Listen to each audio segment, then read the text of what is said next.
There All you right, go. so yeah, I see it. It's recording. All right, what's going on, y'all? This is actually week 3. Week 2, we had some technical difficulties, but this is Track Chat with the most known unknowns. I am Coach Kyle Stevenson, head coach at Georgia State University here in Atlanta, Georgia. We got Coach Hassan Stamps at East Tennessee State University in Johnson City. We got the Lamont Johnson at Johnson C. Smith in Charlotte, North Carolina. This week, man, we're going to have a little bit more fun. I know a lot of great Zoom calls have been going on with coaches all across the nation, but we want to talk rebranding track and field this week. You know, I think the horse has been beaten on how to run a 4x1, how to triple jump, how to throw, and all these other things. And of course, there's always something to learn, but believe it or not, our sport is dying, and it shouldn't have to. And our sport is a very fun sport to watch, but we need to bring in some new fans. We need to make our sport be more competitive. There is money to be made in our sport at all levels. And we just want to talk about, you know, possibly some fun ideas or some ways we could just kind of relive it up, man, revamp it up, bring some new light to it, you know. So I'm gonna start with the first thing. I'm gonna start with you, Stamps. Just throw out some ideas of just what you think, because I know you're a visionary, you know. So what ways do you think we can rebrand this thing? Okay. I'd first say, we go back to the boy band days where, they would travel around the country performing in malls to get all the little giddy girls and, whatnot to, build a fan club. Well, a lot of our fans are running at the same time we're running at. So I honestly think that the professional calendar needs to be shifted and not be in competition, in concert with the collegiate season. So, for example, in the fall, my older brother played football at Stanford, and he was being recruited. You had the Friday night football game, Thursday night or Friday night football game, depending on where you're at, right? Saturday, we'd go to Georgia Tech. Then you do the Saturday college football game. Then on Sunday, you'd have, Sunday night football or Monday night football for the pros. So at Quicksilver, my summer team, we would work a booth at the Georgia Dome. So there'd be some weekends where I'm at 3 football games, but none of them were of the same level or opportunity. Go to where track and field world is. Let's just say, just talk about outdoor only at this point. On Saturday, if this was Saturday right now, you'd be at a track meet, Lamont would be at a track meet, and I'd be at a track meet. And then the pros are somewhere scattered around wherever the best competition is. So I think there needs to be a shift to, like, when the collegiate season ends, like, and I'm just talking, let's gear it towards like domestic versus trying to throw our hand into the professional realm. I think after USA's, the domestic circuit should happen through June, July, August, and September, even into the first week of October, if need be, in short of like those meets, world championships and things of that nature.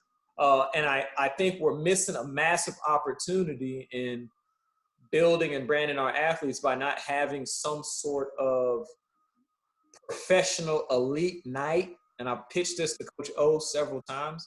Like, why not have a night at the races at AAU Junior Olympics or USATF Junior Olympics? That'd just be a phenomenal launching point, because the people that love track and field is 15 to 20,000 people, families, teams that love the sport of track and field. Clear out that facility, let everybody pay $10, come on in.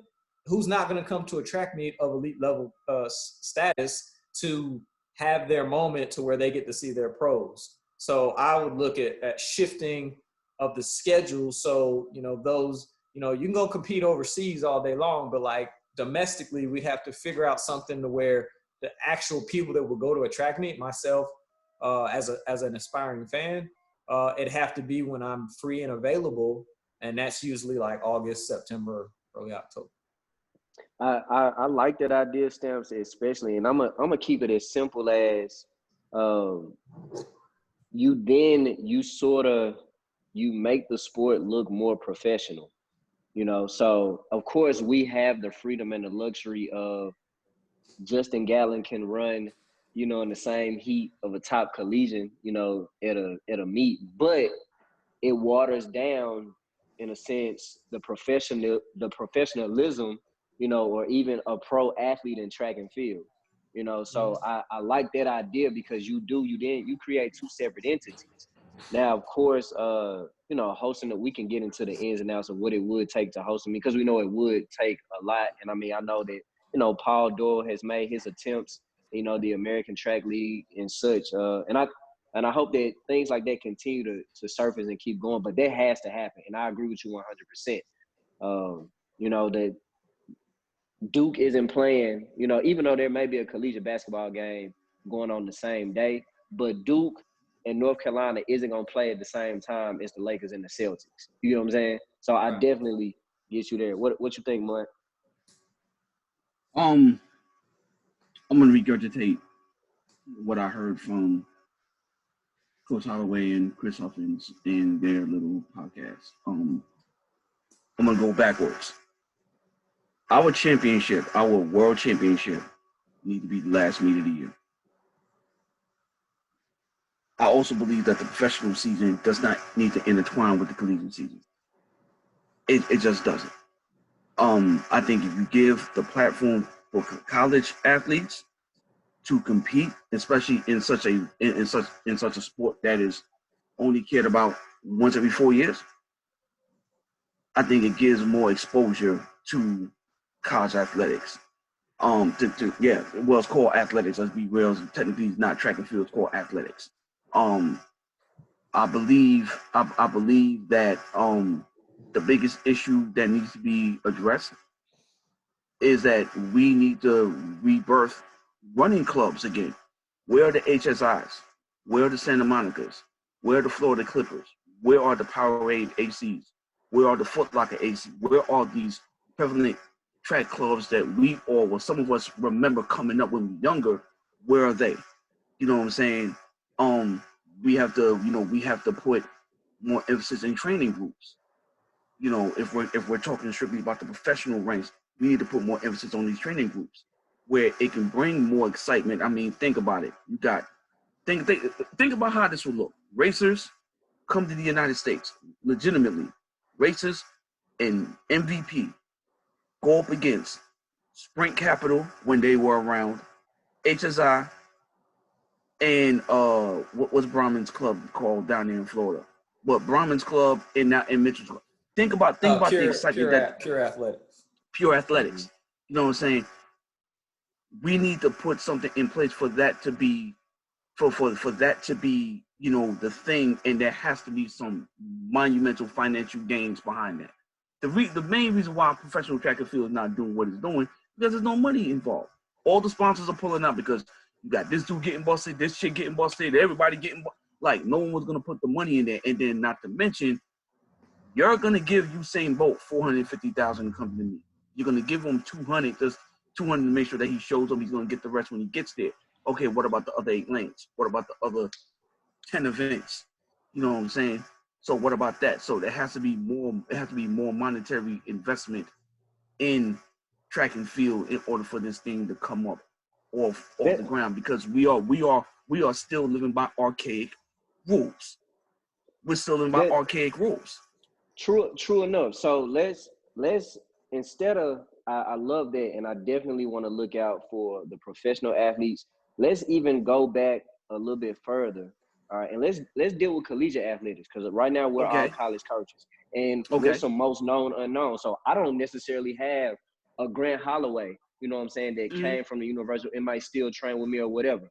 Or I may not be a Boogie Johnson when he was at Virginia Tech, or he's at, you know, out in California, things as such. But let's look at a possible, not a top-down approach, but a bottom-up. Because instead of me waiting on USA Track and Field to make some changes to the sport, let's look at something like this, collegiately, all right? So you get back from a meet on a Saturday night, you get back to the office and on campus Monday, what is somebody gonna ask you? Did you win? Did you lose? What happens in that conversation is, well, like right now. Well, you know, it wasn't that type of meet. You know, we were just competing to qualify. I've already checked out. If I'm a normal sports fan, I've already checked out, because all I want to know is one simple thing: who won, who lost. That's the basis of sport. Somebody wins, somebody loses. That's not happening in track and field. It used to happen. It definitely used to happen. And I don't know where down the line in our sport it got lost. But let's return back to that. So how can we get to a win-loss? Simple. Stamp said this in the side conversation. Let's score meets. Straight up, let's score meets. All right? So now when I do get back on a Monday or whatever, I can at least tell the average fan or my athletic director, yo, we got first, second, or third out of 20 teams. Not, oh, well, we were trying to qualify for this meet and get his long synopsis. And I'll check that. But go ahead, Lamont. Okay. Let me give you the breakdown because I was waiting for this. Now I'm gonna probably upset a lot of people in my statement, but being politically correct usually doesn't fix the problems. Problem number one: if we're gonna have scored meets, number one problem that needs to be fixed: scholarship allocations. Okay, you can't have a competitive meet on the men's side, and we only got 12 scholarships. Some of us don't even have that. Okay, when Coach Glantz and them was telling me about when they used to do their dual meets, because they used to have more dual meets than invitations, there'd be 50,000 people in the stadium watching a dual meet, watching the Alabama versus Auburn versus LSU triangular meet. The UCLA meet used to pack out the Coliseum, and we all know how big the Coliseum is. But what was the difference? They had a bigger scholarship allotment.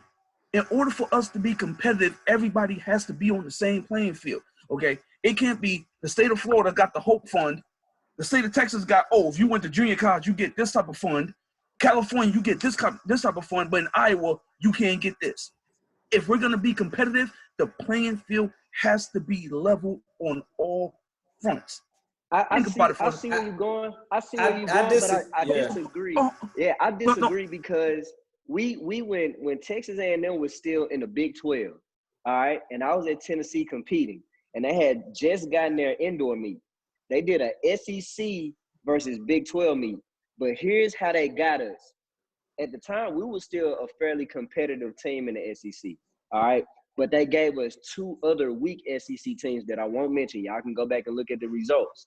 But they made sure they had their strongest Big 12 teams for us to match up against. You see what I'm saying? But what I liked about it, though, what you were trying to accomplish, you showed the strength of your conference versus the strength of another conference. But I won't hog it because Stams, I know you had something to say. Yeah. Stams, before you go, let me just add on to that. I hear what you're saying, but at the end of the day, that right there was set up independently by Texas A&M. If we're gonna set something up, that means there has to be an outside entity that's gonna do it. Now think about this. Think about this for a second. Think about this.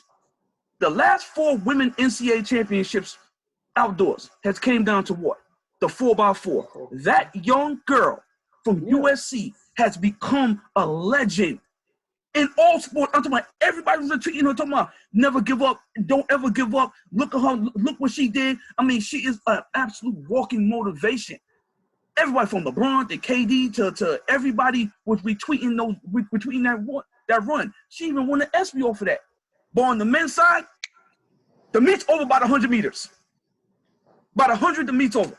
There's no suspense going into the finals. The last time I seen a suspenseful men's championship was 2009 when it was that 5-way tie down in Fayetteville outdoors when Fayetteville hosted the outdoor championship, and this team had to finish 4th in order to finish first. This team had to finish first. This team had to finish it. Like, it was a 5-way tie going to the final. But we don't see that no more because that happened to us. It came down to the 4x4 in 2002. I think it's less about, honestly, because if we're talking about the change, let's talk about adequate change that we actually are in control of. And I think that's what actually kind of talking about.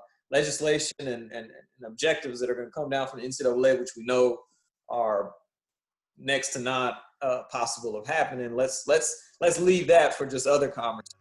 Because what we can do is your team is your team. Kyle's team is Kyle's team. My team is my team. Me and Kyle were talking earlier this year at some point. He had went to one meeting and I think he had texted me like, bro, what the fuck you? Oh, sorry. Bro, I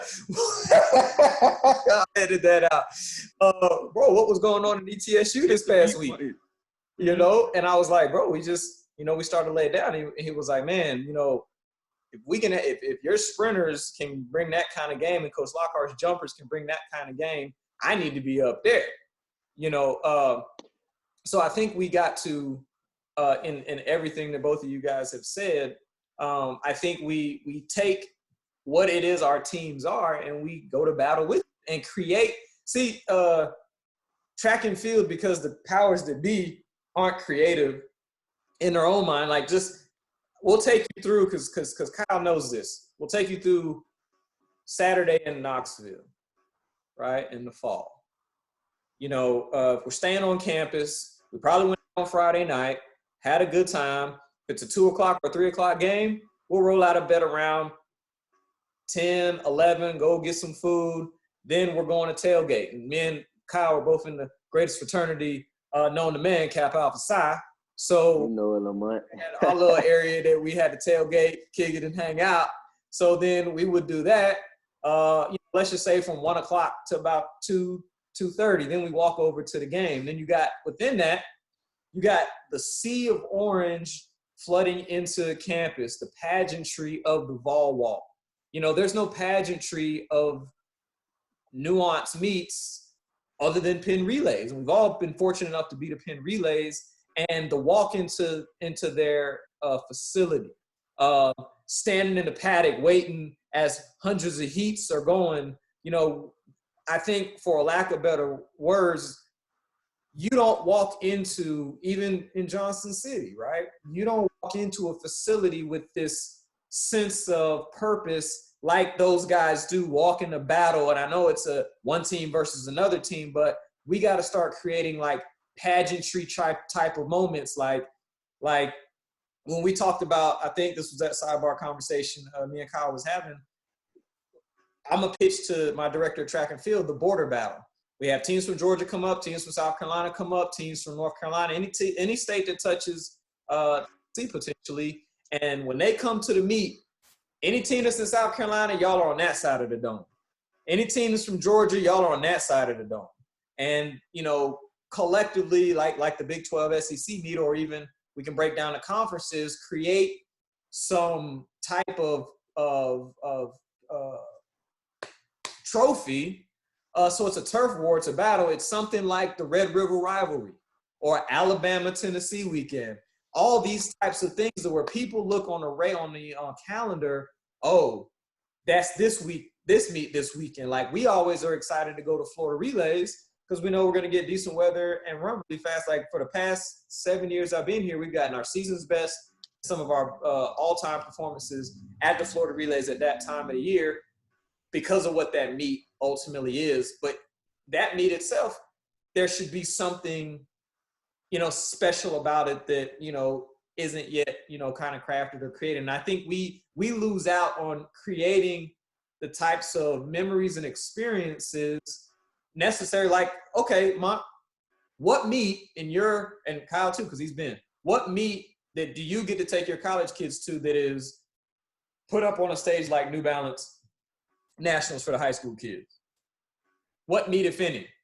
Short of NCAAs. Can't count NCAAs. In Florida. Okay, Florida. So you mean to me, if because this conversation is going to get to, we have to entertain. If we're going to bring people to sit in the stands for multiple hours, or even just to come pay an admission, watch the thing they're going to watch, and then leave because we know we're at a track meet all dang day, like, where's the entertainment aspect to it? If and when the opportunity comes to where I get to put a meet on, it's going to look a lot like the New Balance, you know, Nationals. You got a DJ, you got so many vendors and people that need to be at the meet to serve the purpose of the meet and make it the type of experience that they say, oh man, it's hot as heck. Yes, we're out there working, but per the performances, per everybody being at the same spot, I mean, it is a flood of people. I think I was talking to Coach Ross one weekend, and he said, I mean, they make $2 million off that meet. off an economic impact. You know, so like the money isn't major money in track and field, but it could be more than what it is solely because we're just so used to, hey, direct athletics, we're doing this meet, here's the entry fee, show up. Okay. Okay. Let me get this. I understand what you're saying about the pageantry, but we are talking about competitive meets where there is a limited amount of teams competing against one another for a trophy or some type of thing. Okay, not an invitation. I put New Balance up as a over so you're saying invite. this? Okay, I'm looking at it. I'm just saying, I'm looking at the space within the schedule that we all currently have. How do we shift and make it more entertaining, knowing that we're not going to be able to ultimately say, hey, because if there's only 4 or 5 teams to these kind of meets, no offense to you, what meets you gonna get into? Right, but hear what I'm saying. I know about the whole DJ and having a blast. I ran at the TSU meet, and believe you me, to this very day, I still haven't been to a meet that live in my life. You know what I'm saying? That meet was live. I'm talking about off the chain. Okay, I mean, it was one of the better early season meets I've ever been to. You know, but if we're talking about the competitive nature on how we're gonna go to our AVs and this and the third, remember, we can't put the fluff, we can't put the roof on first, then build the foundation. It got to start with, we have to even the playing field. Okay, I can't look. Amber was at a school there was a Division I school. They had no scholarships. How's that competitive? I mean, no one's gonna be paying over $70,000 to come to the school. How's that gonna be competitive? So you're gonna get a bunch of rich kids who, let's be honest, and I don't mean this to be offensive, but really aren't that athletically gifted. So if we want to put on a good show, we have to start from the foundational part. That means we have to make sure that every program is equal. It's like football, Division I football. Everyone has to have 85 scouts. I have yet to see a Division I program, not 1AA, not Division II, Division I.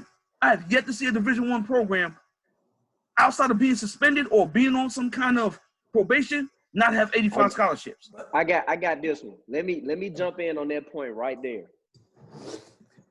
If y'all follow college football this past weekend, and it was bittersweet because I'm a Tennessee Vol, but Georgia State on the road in one of the most hostile environments in the SEC with 100,000 people won an opening. Not the second game of the season, not the 10th game of the season, the first game. And you're going to hear this out, Lamont, because I'm going to bring it back to the track and field point.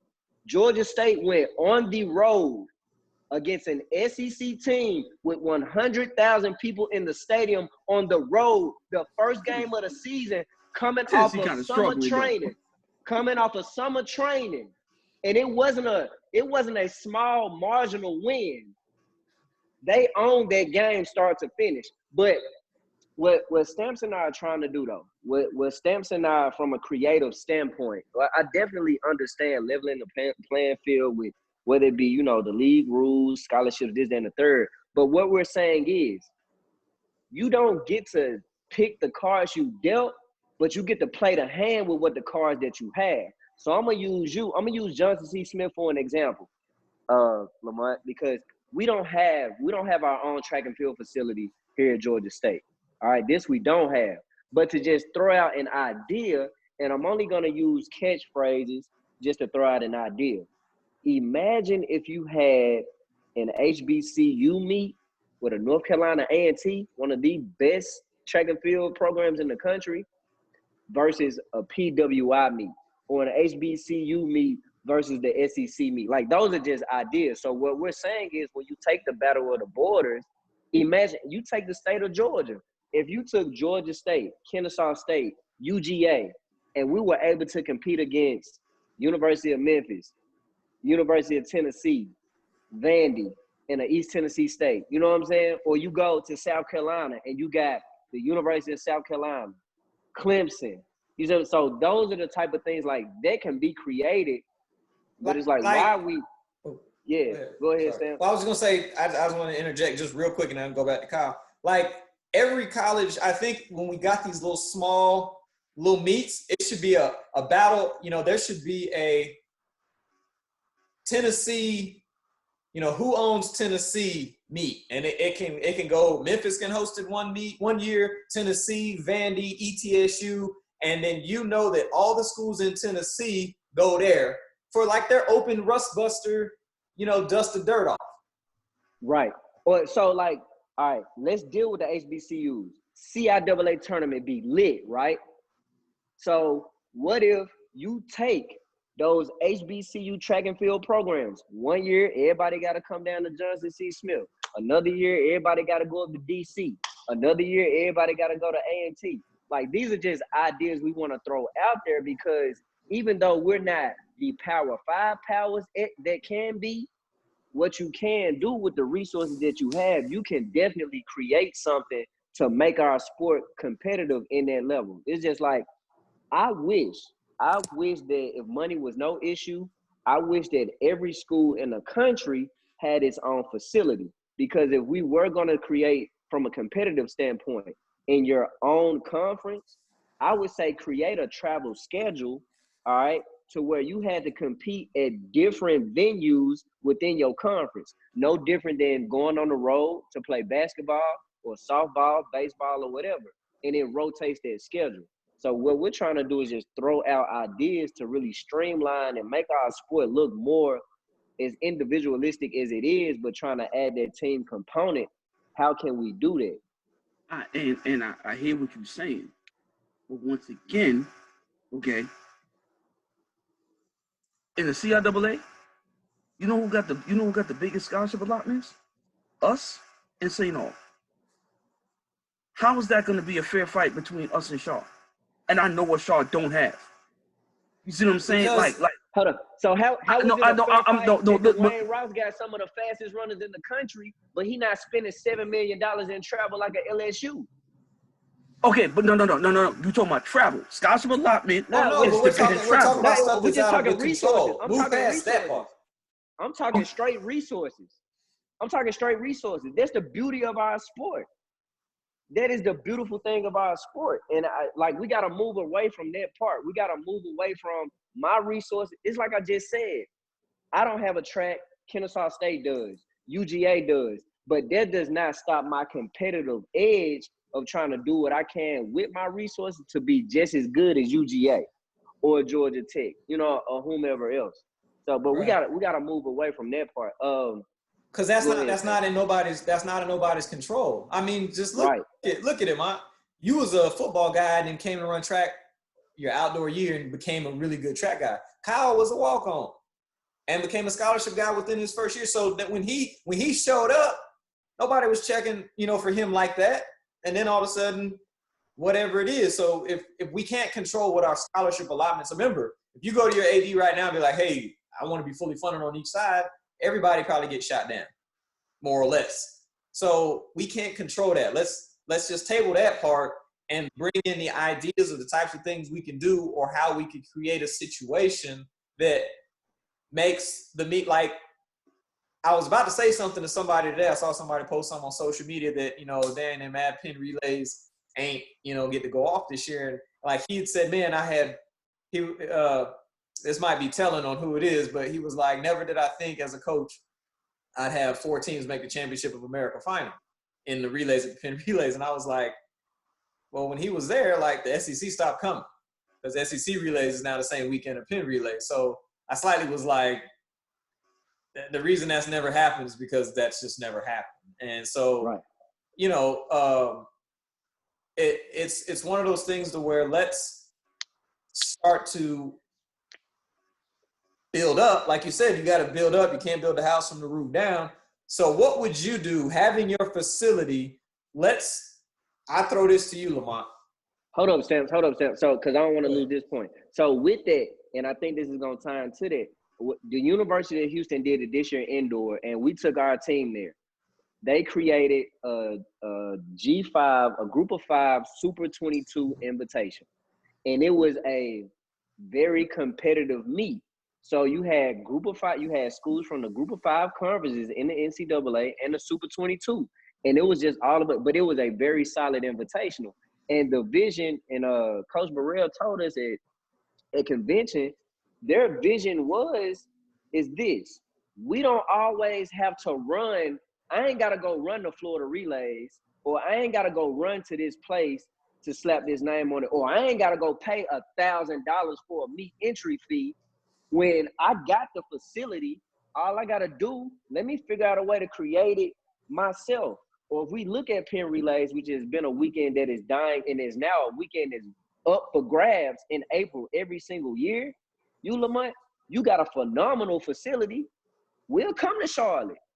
You know what I'm saying? Like, and so it leaves that opportunity. What can you create creatively to make it something fun, make it something as entertaining as Penn Relays? Because we all love Penn Relays for what it was, you know? But I if you got something to say, I definitely want to close it out, because it's another point I want to bring up that I think is going to bring great dialogue as well from a creative side of what we could and it's just brainstorming of bringing up, you know, ways to rebrand the sport. All right, cool. So Stamps and I, we talked about this one time, and this is, you know, actually looking at the events that are listed. So of course, indoor, we have a DMR. And when you look at the outdoor meet, okay, now, of course, we know how the outdoor schedule is set up at a track and field meet, but there's no outdoor distance relay, you know, so we, like most people probably would feel this way too. We looked at a couple of different things with eliminating the 10K from the outdoor meet, but allowing you to bring in, hold up though, Lamont, hold up, because we had some good ideas with this. So eliminating the 10K from being off the track, but possibly think about bringing in a 4x8 or a 4x-mile, all right? Because you get a 4x1, you get a 4x4, but there's not really that true testament of the depth chart and the strength of your team on the distance side and relay form outdoor. All right, that was one side of it. The other piece was it too, and great idea from Hassan, is keep the 10K, all right? And of course, we know outdoor is gonna be at Oregon. You keep the 10K, but you make it a road race on the university's campus. All right, so then at that point you have enough, you got the space, and you can restrict, you know, the roads and all that, and you can create a great course. All right, and then you get to keep the 10K, but it then becomes a road race, you know, and it makes it be a lot more fun and a lot more interesting. What you think? Okay. First off, good luck trying to. First off, good luck trying to convince the most powerful entity in track and field, which is the Cross Country Association, of that. Good luck. That's the first thing. You, all three of us know it ain't happening.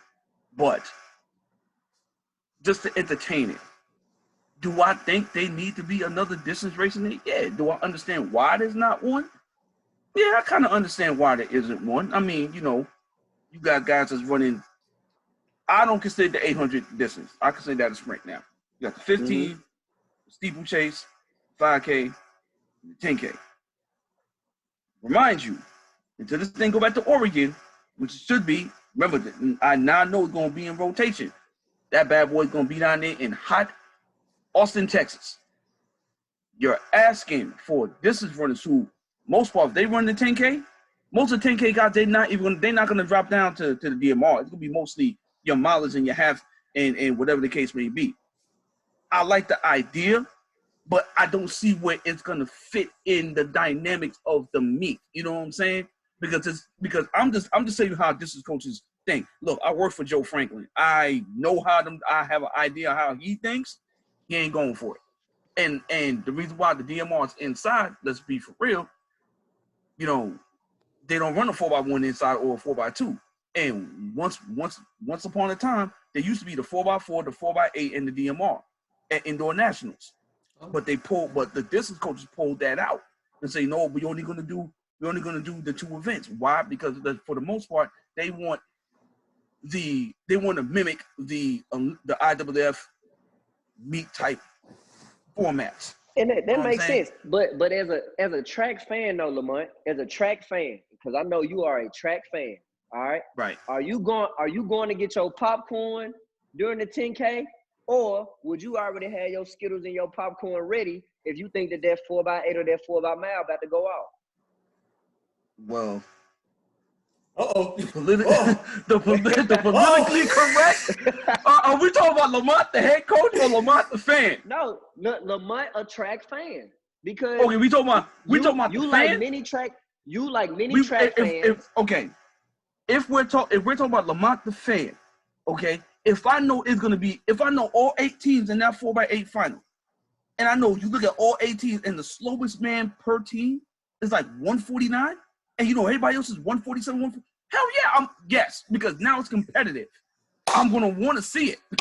I'm gonna want to see it. However, I'm just thinking along the lines of a distance coach. They not going right. You know. Listen, you know good and well. A dude like Galen Rump, even though he did the craziest triple I've ever seen in my life, they not putting 4 races on that boy legs. Yeah, and that's the whole point to go show the depth, because I'm even more less 4x8, 4x mile, because that 4x mile, 800 meter guy that can run a mile if he slow leg, but if you know what I mean, like it starts at the start line and finishes at the start line, and you know what I mean, like we forget how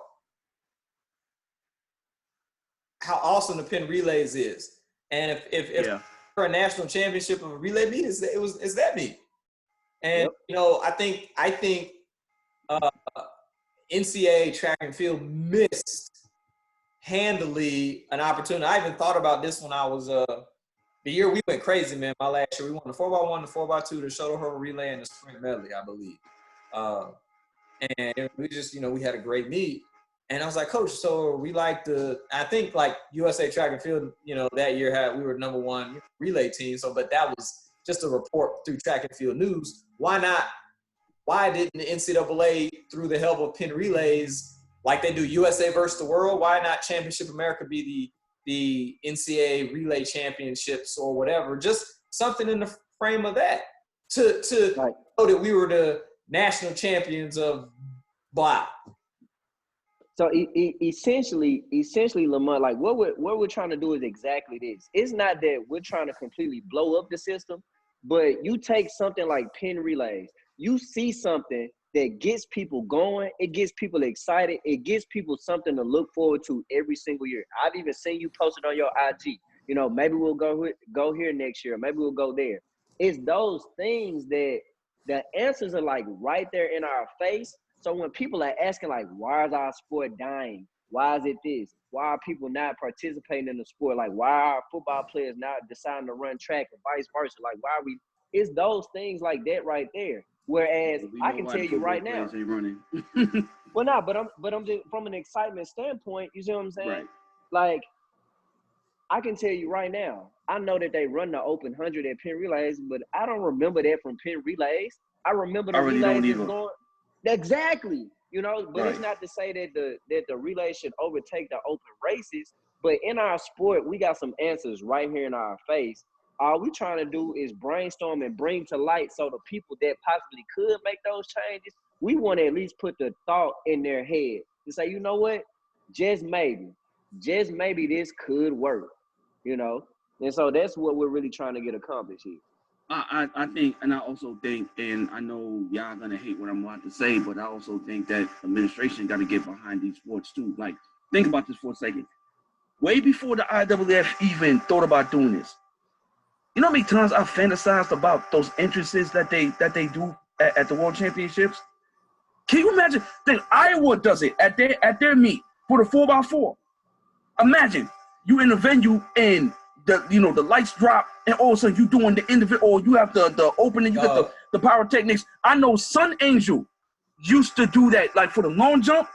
The guy who's leading the long jump, on his last jump, the pyrotechnics will go while he's running down the runway. So every time he passes the pyrotechnics, boom, boom, boom, boom, boom, boom, boom, and then his last jump, boom, like the pyrotechnics will go off. And even on the 4x4, they had everyone, after the first day gave the stick around, they had everyone come out the stands and be in lane 5 and out.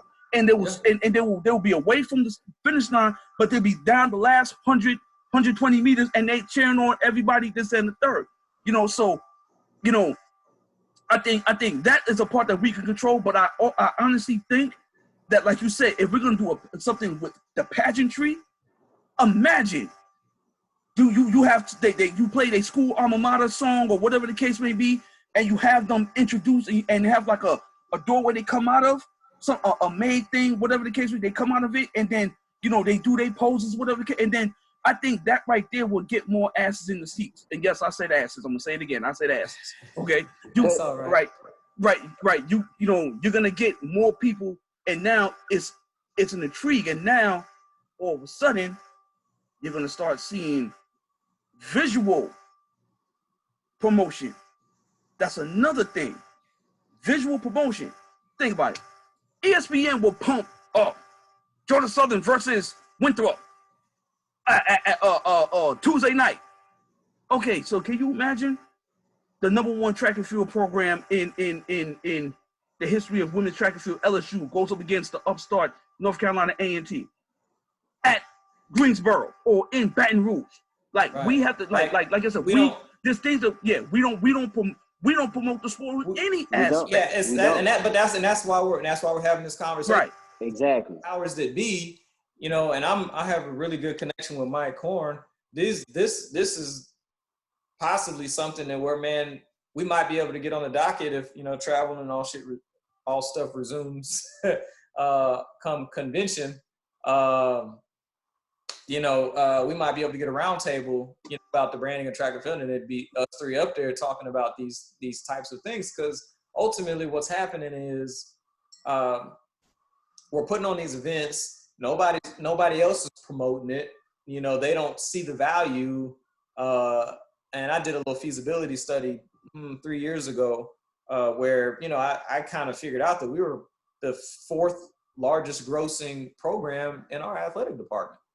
So, by, putting on the meets that we put on and doing the things we're doing, like, football was #1, then it was basketball, then men's baseball, and then I'm #3. Huh? You're 3? I'm #3. Yep. Right. So, just trying, because everybody is tied to that thing, and getting people to understand when you go to meets, there's these things that you're going to experience. There's these things that you're going to do. Like, I remember when Boogie was at Clemson, we went there when I was at FIU, and he turned the lights out for the 4x4, did this whole "let's get ready to rumble," and I was about to get out there and run on that dang track. You know what I mean? And it's things like that we're not doing because the creative people aren't in the types of positions to kind of make that call. Me and Coach Lockhart sit in staff meetings all year long. Sorry, I apologize, Coach Watts, if you do end up kind of stumbling upon this, but we try to just get him to, Coach, look at it this way. Let's invite everybody down on the track for the 4x4. I'm not doing it. Let's play music at the track meet. No, there should be no music at a track meet. Well, you go to a football game and there's music throughout. All right, never mind. So, it's one of those things that, like, the dinosaurs of our sport are killing the sport. Like, if I had the cojones, if I was Usain Bolt, I'd convince every 100-meter guy to be like, we're not going to the Olympics till we get a piece of the pie. Like, it is highway robbery that our one big payday, we don't get no piece of that. And whoever really decided that is bogus. It's all get out. And the piggyback off of that, TV revenue. None of the athletes get anything off the TV revenue. Nothing. None of the athletes, they can't put no endorsements on their uniforms because of some archaic rule that needs to be updated, and none of them get any type of money from the TV revenue. And that to me is a problem. Think about it, the whole world is watching. Do you know, people don't understand what Bolt did for the sport. And nobody above us, the athletes and the coach, did anything to really capitalize over it. Bolt capitalized off of it on his own with him and his agent. But nobody said, hey, this is what we need to do to keep the sport going and to make the sport more excitement. Yes, going back to the excitement aspect. Listen, Doha, that light show, Yep. Who topping it? Now I already know Japan gonna mess around and have the Independence Day shit probably come down and do something crazy. I mean, they gonna be. You already know the Asian countries. They don't play no games when it come down to their Olympic games. They're gonna put everything out there.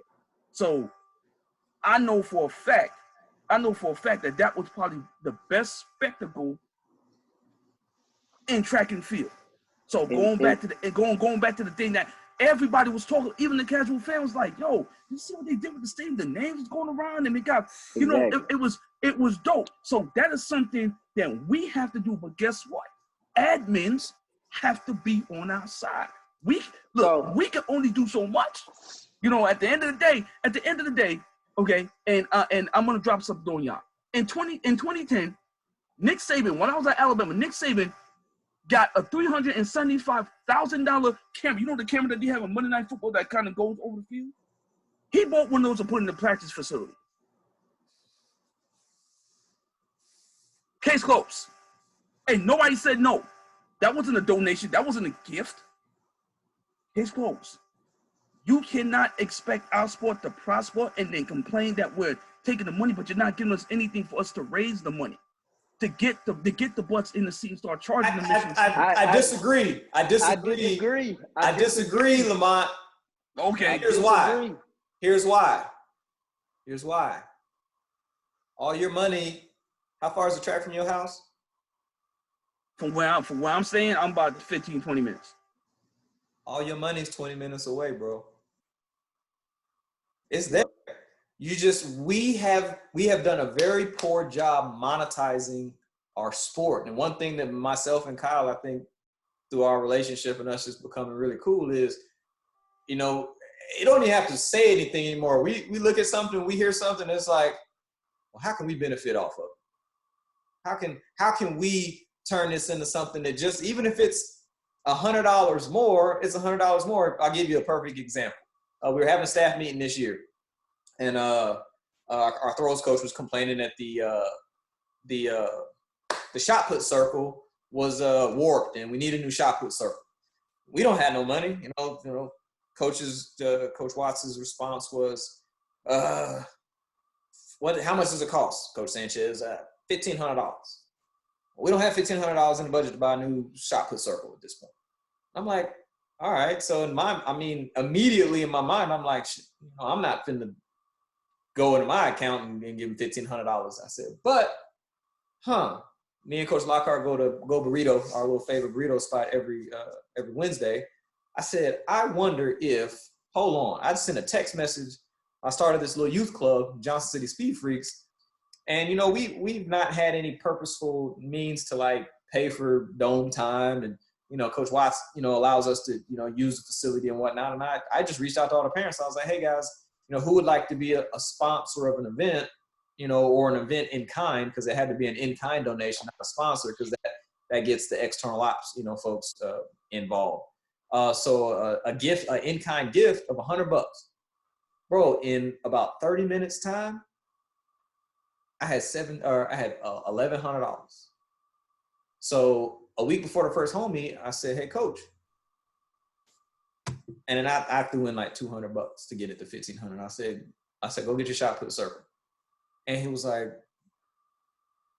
where's this coming from? I was like, well, you know, I basically auctioned off, you know, so the Smith family sponsor, or was it an in-kind gift to the pole vault, and the Peterman family was the 60-meter dash. So all I did was I put a sponsorship annotation or in-kind gift annotation on all of our events. So now that I didn't have that happen, I'm going to get all 24 or however many events are an indoor course. I'm going to get all of those covered next year. So now I done brought to the table monies and sponsorship that external ops wasn't going to do. You know, they're not knocking down nobody's door, but I eat at enough places. I met enough people. I've been here long enough to where I'm a fixture in the community. And what happens when I meet the right person, you know, that says, hey, we want to get back to where the Johnson City meet is sponsored by, you know, a major corporation inside of Johnson City, whereas Niswonger Foundation used to, you know, was the title sponsor, and they used to give us $20,000 just for the meet alone. United Airlines, here's Kodak. years ago before a lot of the other facilities came up, what you got to do. And maybe that's the benefit of having, colleagues and friends like us, Lamont, because as I came up to see you personally,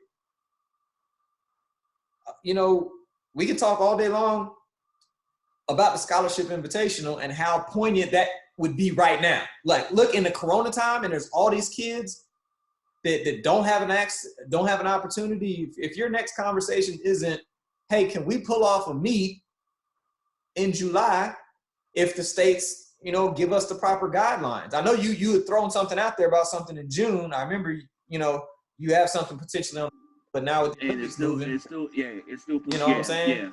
Yeah. So Stamps, let me go ahead, Stamps. No, I was just finishing a little bit that. If you have a facility, you got access. Yeah, and so with that, like what you were able to create from sponsorship, and that's what we're trying to get.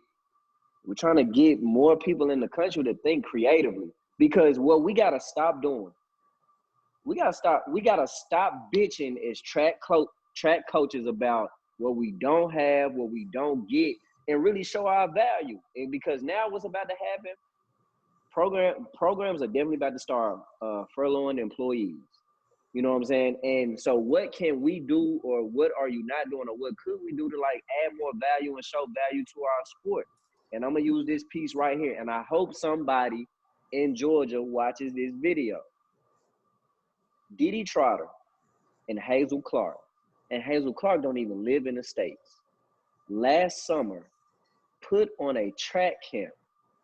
All right, the two of them put on a track camp up here in Rome, Georgia, because there were no track camps in the state of Georgia. This is the most competitive track and field, one of the most competitive track and field states in the country.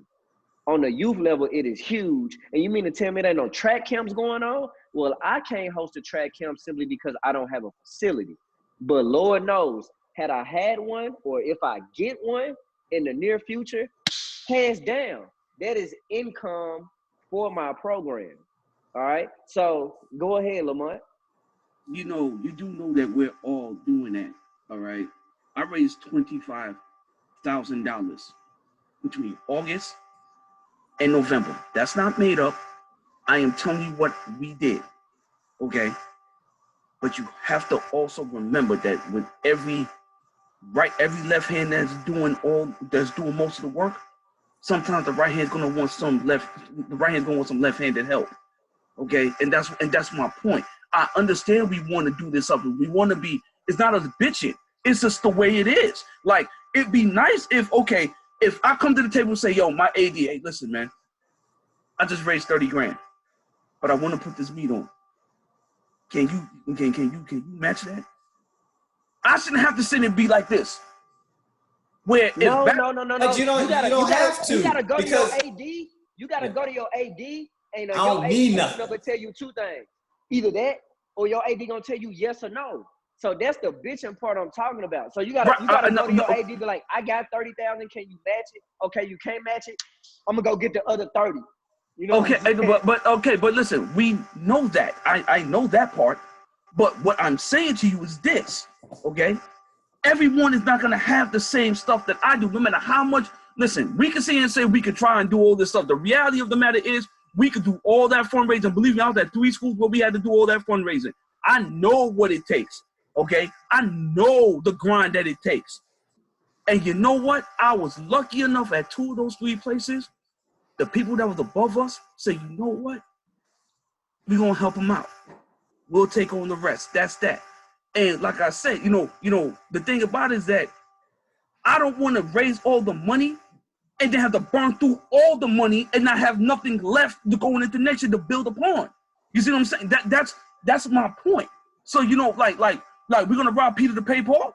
No, I don't want to put my program into that in that hole. So it's not about complaining. It's about, hey, you know what I'm saying? Like, just the athletic department. Remember, I know, we're here, if we doing something and we're helping and they see we helping us, I don't see what the problem is asking for help. That's my. Okay, let me ask you a question.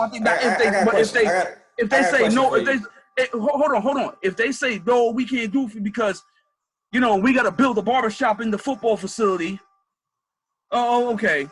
Okay, really? That's what we're doing? Okay, fine. I get it. Football is the breadwinner, this and the third. Oh, well, we got to build something that we got to build a hair salon for the women's basketball team in their facility. Really? Okay. Why? And all you asking for 30,000. All you asking for 30,000 to help get the meat to where we want, so we can profit. Mine, You know here's the problem. I gotta cut you off. And both of you guys are in a position I've never been at here domestically. I had this opportunity when I was in Saudi as the head guy. Mm-hmm. You're the face of the program. You're the man behind the scenes. It isn't your athletic director's, and this is the entrepreneur in me. And not a lot of people are. Coach Watts isn't. I have set him square eyeball to eyeball and said, Coach, listen, I know how to make money. You don't. You let me handle that. That's what you got me for. And he was like, as I gave him that $1,200 that came essentially out of nowhere, he was like, facts, okay. And when Kyle said, about we often don't realize our succinct power. And I think my homeboy Carl is in development at Georgia State. I think you met him before, or Carl, Kyle. Or he works at United Way now. He was at Georgia State in development. And the marquee thing in development is, finding the people that have access to the things that you want and need, and finding the right time and opportunity for them to pounce. And yes, we all have external operations. We all have this, we all have that. But if you don't have, and if you haven't created, Mont, a list of pertinent financial people either attached or associated to your program, or that have come out of your program, or that you've met throughout, I don't know how much shaking hands and kissing babies you do. I'm not trying to knock on the political nature of what it is you have, but there's a lot of money in Charlotte. Question is, have you understood what your role is and could be? Because I tell you what, time I spent in Saudi Arabia before I came over here, I always made sure I kept my relationship with Prince Nawaf. And, we've had several conversations, not yet ever quite pulled the trigger, because I could essentially, at any point, if an opportunity happens, I could go somewhere else. And he said, I'd rather put my money behind you stamps when you're the head of a program. So here's a person who's got buku millions. And I'm not saying that we all have to have that, but we all got to seek that out. And we all got to find out that there are people that are trying to spend their money, Mont, because they're just going to get taxed on ish anyway. I know. And because we don't, as I'll say, as lay people, not to knock anybody, we don't understand that development world or the funding world or the investment world as much as we should in the roles that we're in, because you would be surprised to know, understand, acknowledge, like Kyle's best friend, I don't know if he still is, but was 2 Chainz manager. I can tell you and guarantee, even though I've never even asked him this question before, I know he's hit up Dion and been like, hey, bro, when things get to a point to where so and such is looking to spend some money, what's up? Am I wrong? It has definitely happened. So it happened matter of fact, as soon as I got to Georgia State, I reached out to a few of my friends and I said, look, it happens all the time. Basketball players, it may pop up at a practice. I said, I'm going to give you my practice times. And if y'all just want to fall through, just to pop up, just fall through and pop up. Because I knew what it was going to do from just having my young ladies, like, really just like, man, what's really going on? You know what I'm saying? Then I knew the marketing side of it once we put it on social media. But to stay in line, and I want to dig a little just on the bitching side. So what I mean by bitching, it's not a complaining thing. I'm in a position to where I definitely have to show the added value, because number one, we're women's only, so I don't even have both genders. And then I don't have my own facility. So one of the age-old things is coaches will be like, they'll go to an AD or a sports supervisor. Can I get a track? Can I get a track? Can I get a track? If I had a track, you could do this. So here's what I did. Like, this is going on in this moment right now. I made connections with the largest track club here, Atlanta Track Club, all right, world renowned. So rubbed the right shoulders and said, look, there's a state-of-the-art Olympic practice facility already standing. Atlanta Track Club already invested hundreds of thousands of dollars to resurface all the runways, the entire track itself. They approached us and said, hey, we want to create this 3-part ownership: Atlanta Track Club, Atlanta Public Schools, and Georgia State. Let's make this happen. So we finally, about a month ago, we finally got to a number. We figured out a number that would work. And it's going to be a 2 to 3 year project to get that facility up and running. So what I was able to do, and then this is how the no for me turned into a yes, Cal, we're going to support you. I took, when I got all that other stuff out the way, and I did it on my own, and I said, I don't necessarily need the money from nowhere else. I'm going to sacrifice my budget. I'm going to sacrifice my operating budget about 10 to 15% over the next 2 to 3 years so we can get this up and running. So that way, when you're looking at year 5, we bringing money in to the institution. My sports supervisor then came back to me and said, you know what, Cal, I love that idea. We're going to support it. But hold up, though. I think I got a donor that's going to be willing, because that ain't a lot of money that y'all asking for. So all I'm saying is number one, you got to go in with, they may say yes, they may say no, but at the same time, show your added value and come in with that plan. And then if it don't work out, oh, well, you got to keep it moving and figure out those things. And definitely Lamont, I know between her son and that, like, we got millions of ideas that could get the ball rolling, even set it up for you. And all you got to do is just press play and just watch it roll. I definitely respect everything that y'all have done. You know, little unknown story, young man that was on my team who decided to go into the military. You know, that's where his passion was. When he got here, his mom and I have mutual friends coming up back in the day from out of Long Beach. Well, one of her closest friends donated $5,000 to me because I didn't want to ask for a whole bunch of stuff with Snoop. You know, and you know, that was something that was good. So believe me, we reached out to a whole bunch of people. My situation, you know, and I'm not gonna say anything too controversial, but you know, we know where you at. Yeah, know where you at. Yeah, we understand that. Right, and so everything that y'all said, I do on my own with the help of my staff. Like, we raise all this money and my kids, we do all this on our own. You know what I'm saying? And so, yeah, I definitely know what it feels like to go out there and hustle for your own joint and rub elbows. That's why we don't have to pay to get our track redone. The city doing that. You know, when they started to renegotiate stuff, we spoke to the city. The city want to have access to the track. One of the Charlotte Flights have access to the track. So the deal was, yo, if we're going to do this with Mecklenburg County and Charlotte Flights, then guess what? Y'all need to take care of everything, all loose equipment and the surface, which means they got to replace the throwing cage. They got to buy new pole vault pits. They got to do everything that we need. So, you know, that was something that I helped, you know, I helped with the new negotiation, because I wasn't here for the old, so that was Coach Graham and everybody else. But the new negotiations, I sat in on that, and I did all the logistics and the monetary logistics and all that other stuff. So I definitely understand what it's like to go out there and kind of grind on our own and make it happen. So Lamont, yeah, let me ask you this, Lamont, because you're over a program and you have a facility. Are there any restrictions in you hosting a meet at your facility? That's my first question. And I'm glad you brought that up. I keep 100% of the profit of any meet that I host.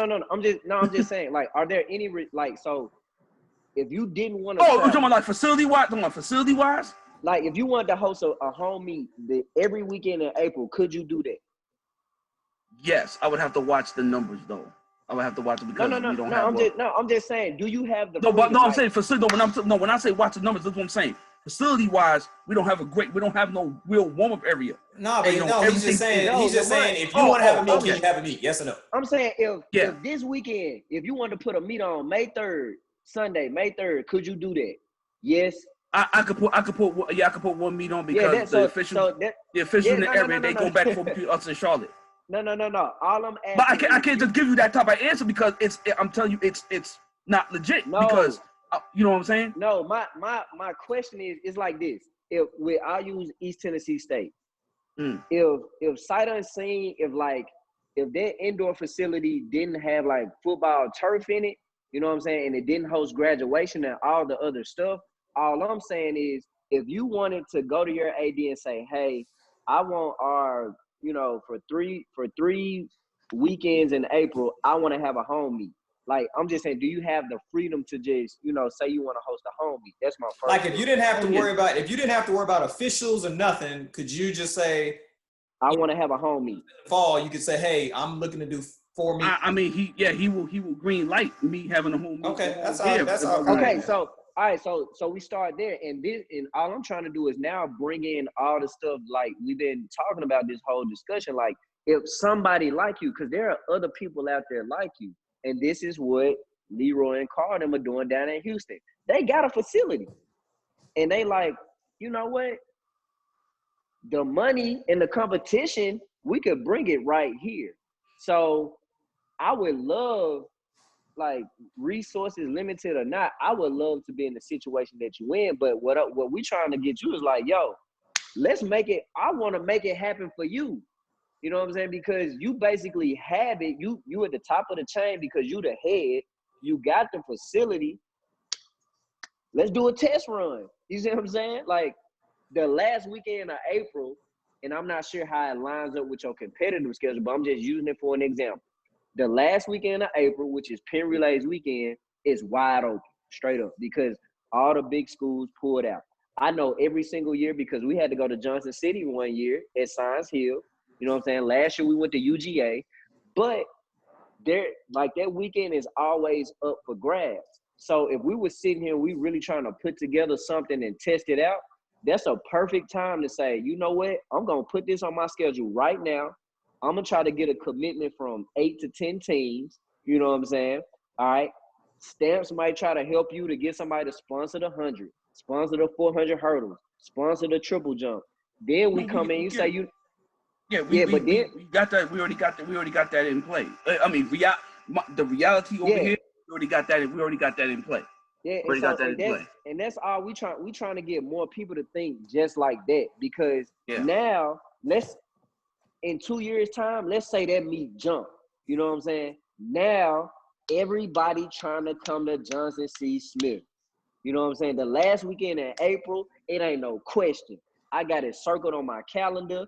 I'm going to Charlotte, and then with that, because then we add in some of the fun stuff. And this is just me putting it all together. Now we add in, like, let's get this 4x-mile a test run at the meet. Because what we didn't really get to, something that Tennessee did in 2011 at the it's now Tennessee Relays, but formerly C-Ray Relays. They did a 2-hour showcase in the middle of the meet.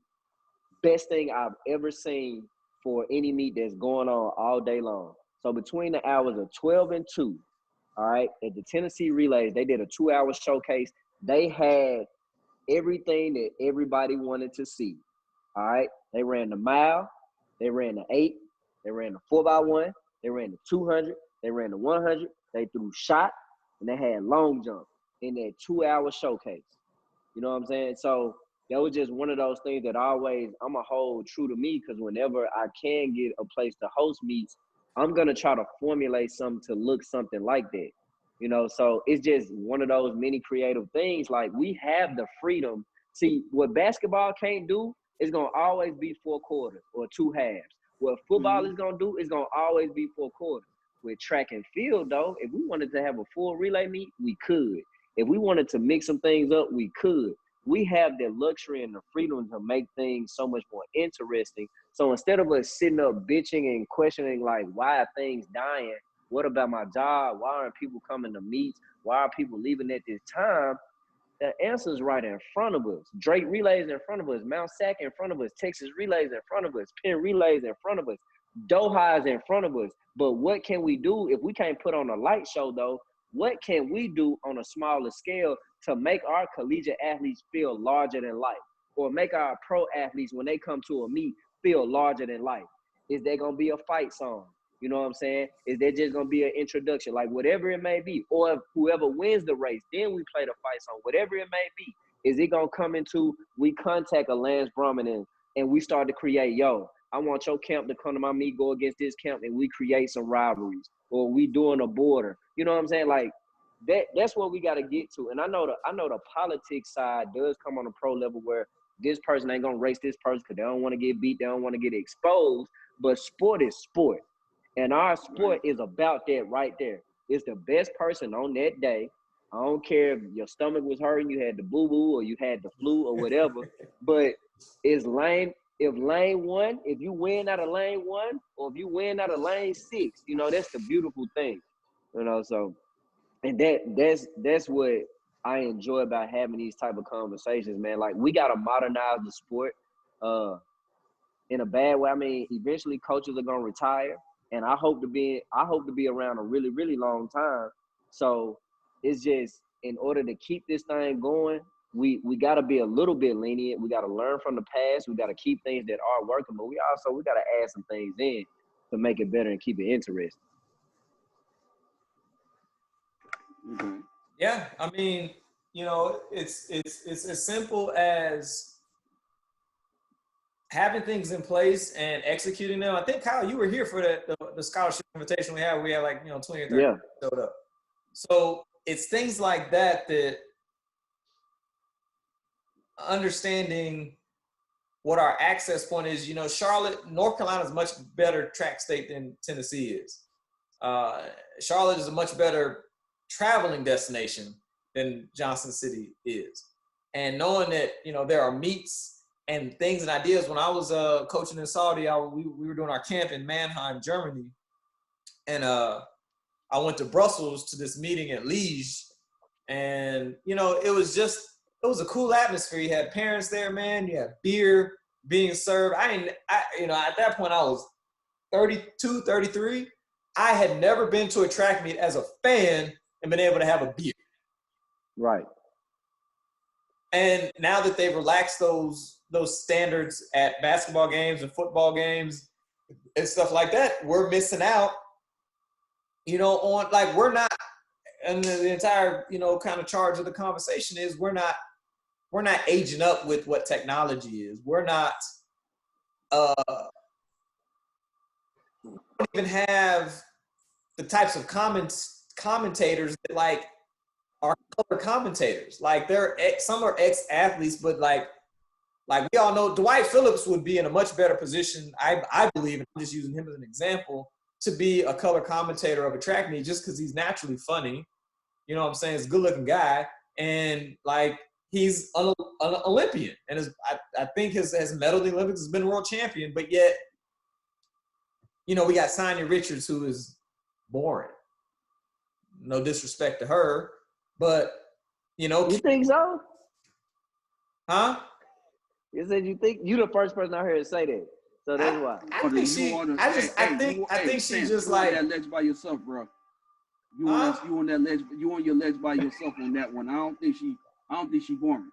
I think she does a good job, but that's my opinion. I'm trying to find. Okay, let me ask you this. Let me ask you this then, Mont or Kyle. Who's track and field Stephen A. Smith that's in commentary? You are Stephen A. Smith, and you are Lamont Stephen A. Smith. Right, but he ain't on NBC. No, he's not. No, who's okay? One second. I see where you're going with the point. Who's Jamel Hill? Who's Jamel Hill of track and field that gets to talk on the TV? No, I definitely see where you're going with the point. But again, and I agree with you 100%. That's the part of our sport. Ooh, how can I word this? It's still too dressed up. So I do get that. Who's our Chris Berman? We don't even have an old guy that's like any of the guys that are there. We don't even, like, I love Chris Berman. Boom, blah blah blah. Like track and field. I agree. There's so many things that are going on. I've seen you on Facebook talking about the backstories and, hey, tell me what really went on. I think Mouse would do a phenomenal job as a color commentator because he understands how to tell stories and has a certain flair of life to where he can put you in the shoes of that athlete without, like Dwight Stones, dude, you competed in the 70s. Why are you still talking about our sport when there's other people coming up? Like, who's our Shaquille O'Neal? Okay, hold on. And I know this is gonna get out, but it has to be said.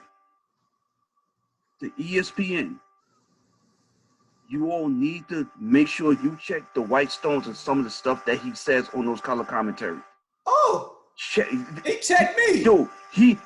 He has been saying some things that it offended me personally. He need to be mindful of that. I love Jill Montgomery and what she does, this and the third, but him, yeah, we gotta get different flavor up in that booth, man. Like we gotta get different. You're right. We do need that type of atmosphere in that booth. I love Otto Bowling. Otto Bowling is one of the best at what he does. You know what I'm saying? So I think we have to have people who really take track and field serious. In there, yeah, you're gonna have your lead commentary. You know, you have your lead person. That's fine, but everybody else need to be people that was in the sport. You know what I'm saying? Like knows the sport, or someone that's gonna take an invested interest of knowing what the sport is, and not assuming nonsense like I be hearing during the NCAA telecast, man. Like I be like, man, what the hell are you talking about? She ain't do that. I understand what you mean. Yeah, we definitely need something more into that. But again, a great point to whomever sees this. Like that's one of those things. If I'm gonna watch this 3.5 hour broadcast, you know what I'm saying? Come on, give me something. Keep it spicy. You know, keep it entertaining. You know, we can have people stumbling over. Oh, that's Sha'Carri Richardson running the 4x4, and no, it's not. Like, stop it. Stop blaming the relay cards, because the NCAA championship, you cannot turn in a relay card and then the people who's running is not on the relay card. That's not right. That's not right. And so once again, to make the sport more appeasing to fans, we got to do better on all fronts. And that, to me, that's one of them, because I get super annoyed watching the NCAA championships and the White Stone just consistently butchering things and saying making inappropriate comments. Okay, I got a comment that's gonna be earth-shattering. All right, Lamont, when if we still had our typical season, when are you at NCAA? Say that again? When are you at the NCAA meet for D2? Like, when is y'all's D2? May 18th through the 23rd. Okay. Would you have been at the D1 NCAA meet as a fan? Would I be able to be there? Would you have gone? Because your season's over. Would you have been there? Are you, as a track aficionado, would you have spent the money to fly, get a hotel, pay admission to be a fan? If not, why? And how can we expect our sport to grow when the people that are biggest fans don't go to the landmark? What basketball fan that loves basketball ain't at the Final Four? Ain't at the championship? Ain't spending. I knew that's where you're going with it. Ain't spending what it costs to go to this college football playoffs. But we talk about our sport in the sense of wanting it to be on those same levels when I know your butt's gonna be at home. Okay, in a perfect world, if I made the final decision, yeah, I'd be there. But guess what? All three of us have a boss, and we have to answer to him or her. So if think about it. I'm coming back from the NCAA championship, Division II NCAA championships, right? The following week when we come back, that Monday is Memorial Day weekend. Okay, Memorial Day Monday. Come back December 3rd, the NCAA championships the following week. Okay, I have to get approved to go. Now, I don't know how y'all stuff go. Yeah, I have to ask. No. Why do you have to get approved if you want to get the time off to go to a meeting? Listen, because every school is different. Remember, I'm a private school. I have to get approved to get off. Now, at other Division I schools, we were able to leave and nobody batted an eyelash. You got to put in for the time off. Okay. Right, so, and if he says, hey, no, then guess what? And you have to also remember, my season ends before y'all. There's a couple of state meets that I gotta go to. No, but there's no point of it. He just Hassan is saying, as a track fan, would you would you book a flight and pay to go see that meet? Because I went to the college football playoff and saw LSU like smack Oklahoma this year. Like I went and got a ticket and went.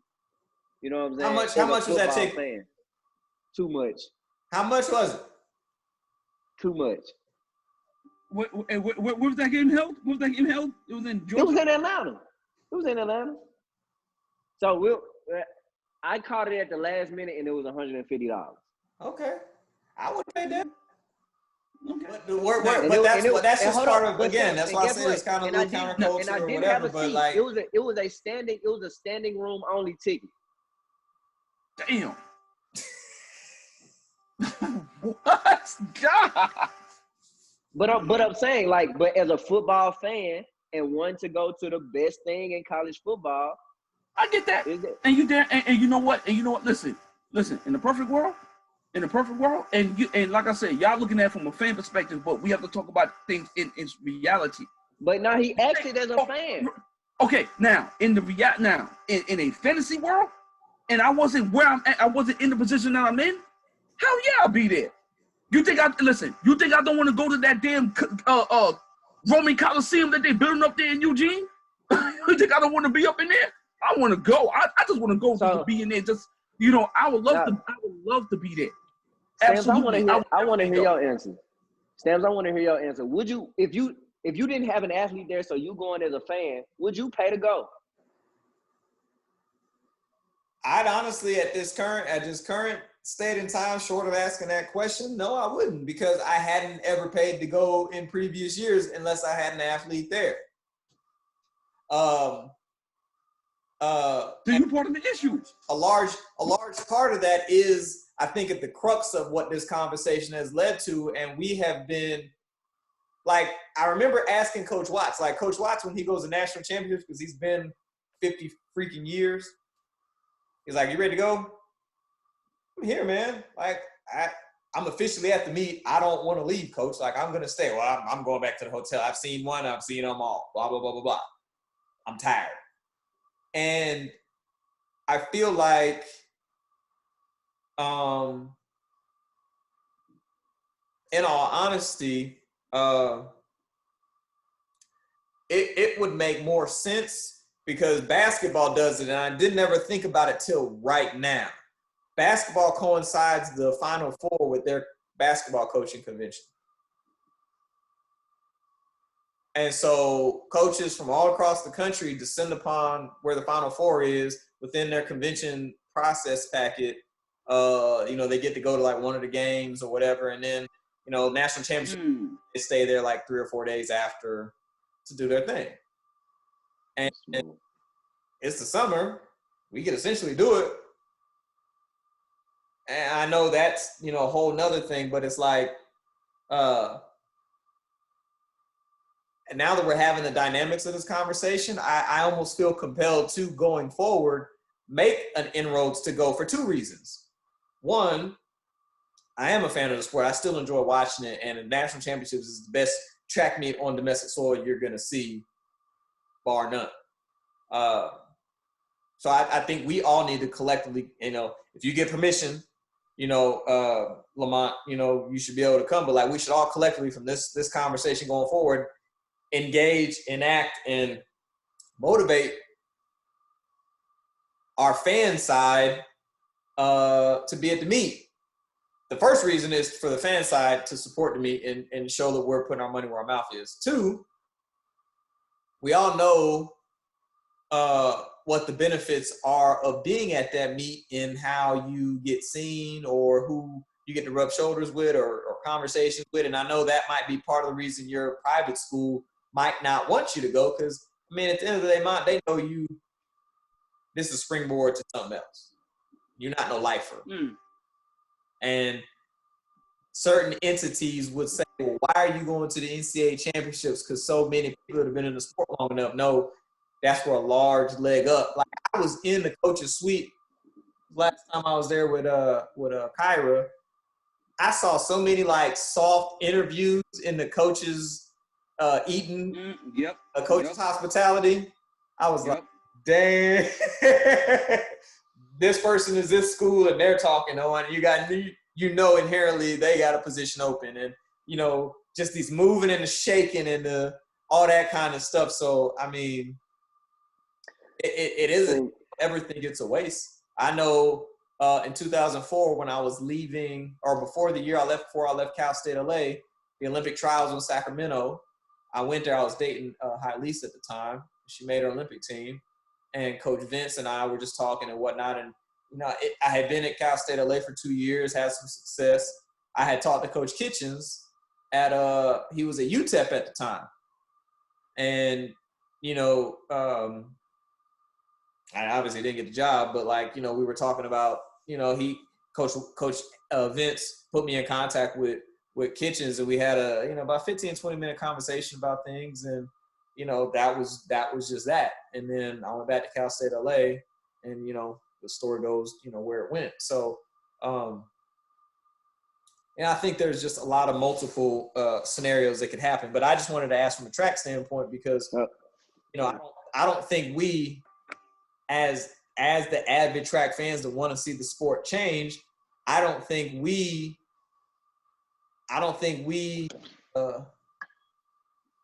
utilize our role and our responsibility back to the sport that we do genuinely love.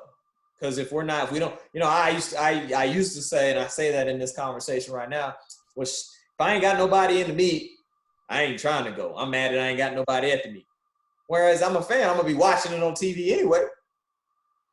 But you know what? I'm kind of with you with that, man. Hold on, Lamont. Let me answer that, because I've actually paid twice. I didn't make the NCAA meet my junior year of college, and it was held in Arkansas that year. So I made the 12-hour drive and went to the meet.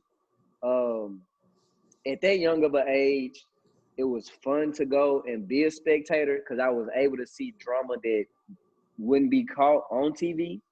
Then I went a second time, and I wasn't coaching at the time, but I was working at Arkansas State with football. I paid to go then. And after doing that, and then I went to a Diamond League race 2 years ago in London.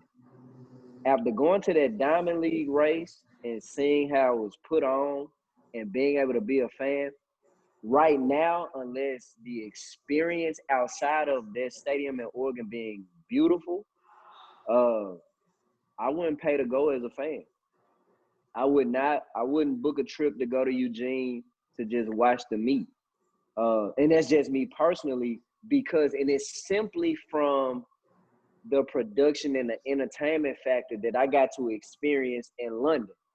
I was so close to the action, and there were little tidbits where I think Hy-Vee was the sponsor. So there were like mascots and just little things going on like you would see during a TV timeout, or during halftime. So it was that entertainment factor going on. The fans the entire time, which it would be that way in Seeds, but the fans were so engaged. Actually, Stamps, I was able to, get beer. I was able to go to the concession stand, come back, drink a beer, watch the long jump, watch the 100, everything. So from that side of it, just as a sport fan, I wouldn't pay to go. There you have it. Yeah. Well, like I said, me, because I love track. I mean, hell, when the Division II National Championships was in Allendale, Michigan, this when I was at Eastern. Once we came back from conference, we had that dead week. So before we went to regionals, I went up to the track and field championships, and I didn't ask Charles to cover or give me a pass coming. I paid to get in. So, I will go to a track meet, for whatever reason, whether it's being a fan or supporting the previous institution that I work for, I'm going to go. You know what I'm saying? So, I'm definitely a supporter of track and field, and I think a lot of people got to do that. And just to address what Stamp said, a lot of people got to get out that mindset, well, if I ain't got nobody to meet, I ain't going. Well, that's your ego talking. That's your pride talking. True, very, very true. Right. That's your pride. Right. That's your pride talking. if we're talking about advancing the sport, if the people that's in the sport isn't at the sport event, then you're just as much of the problem than everything else. You know what I'm saying? If that's their reason, I agree. But like I said, we all answered that question from a space of being a sports fan. I wouldn't pay to go to the NCAA meet, but ask me would I pay to go to Penn Relays back when Penn Relays had the vendors all outside, you know what I'm saying? And I go to Penn Relays in a heartbeat. You know what I'm saying? I would book me a flight to go to Philly, you know what I'm saying, and be there in the rain, like I would. You know what I'm saying? But again, it's the entertainment factor. It's the atmosphere is what's going on. You know, so and that's where I'm speaking from, simply from a fan.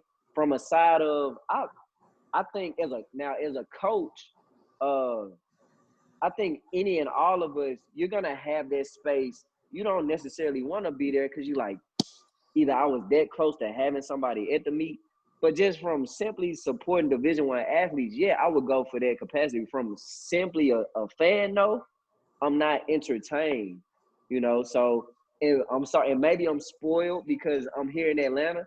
And if you ever go to an Atlanta Falcons game or an Atlanta Hawks game, you're gonna have a good time.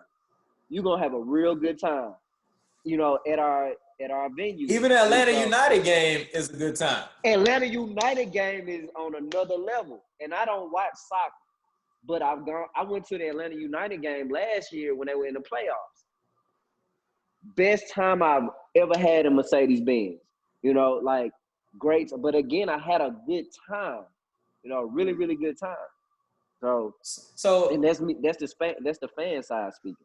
So I'm getting ready to shut the recording off. We can talk as long as we want to, but let's give what are our to shut the convo down of episode 3. What do you think if there are 1 or 2 points that we all have that need to happen tomorrow for the enrichment of our sport from a fan's perspective or a branding perspective? What are they? I'll go last. 1 or 2 points. If you got 3, fine, but you know, no more than 3 points that will improve track and field's branding. My 1 point, because I think it's a quick fix that you said for tomorrow. Score the meets, man. At least give me something to go tell a non-track fan that doesn't understand the sport we either won or lost on Monday. That's my one thing immediate that can happen right away. You already know what mine is. Mine is balance. If I wanted competitive meet from top to bottom, I want balance. And I think that goes hand in hand with what Kyle said. You're gonna score the meet, I want it to be balanced. You know, I mean, somebody's gonna win, but there has to be some type of actual competitive balance from top to bottom. All right, I'm gonna ask you a question, Lamont. If the crystal ball said it's 10 years before balance happens, what do you do in the meantime? I mean, we're just gonna have to roll with what we got. I get that point, but once again, I don't want a crappy product. If I want crap, and like I said, I look at the totality of everything getting fixed. I'm not just gonna look at this aspect and say, okay, we just gotta make it work on the up. Nah, I want everything to be touched on. And okay, granted, I know we can be. I'm asking another question because I'm not familiar with the D2. What does it take to, by far and large, potentially win the NCAA D2 meet outdoors, or even indoors? What does point wise? Ooh. It can, like on the women's side, it can range from anywhere between 54 and 80 points. On the men's side, you said 50. On the women's side, you said 54 to 58. No, 54 to 80. Oh, okay. 54 to 80. I got you. And on the men's side, it usually goes up to about, on average, maybe 75, unless George comes in with one of his all-time great teams and he, and he does what George does. So the year y'all won at Academy of Art, how many points y'all score? 68. Indoors. Who was the next closest person, if you remember? 50. Ooh, there was I think they were between 9 and 11 points behind us. I think. Okay. Yeah. Would you say in your time at Johnson C. Smith, you have a greater chance of winning your conference championship or the national championship? Oh, ooh, damn, good question.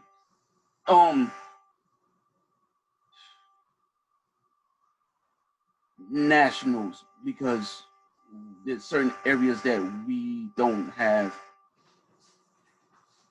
national. Yeah, You national. played the cards your hand was dealt. And no, you're right. No, I mean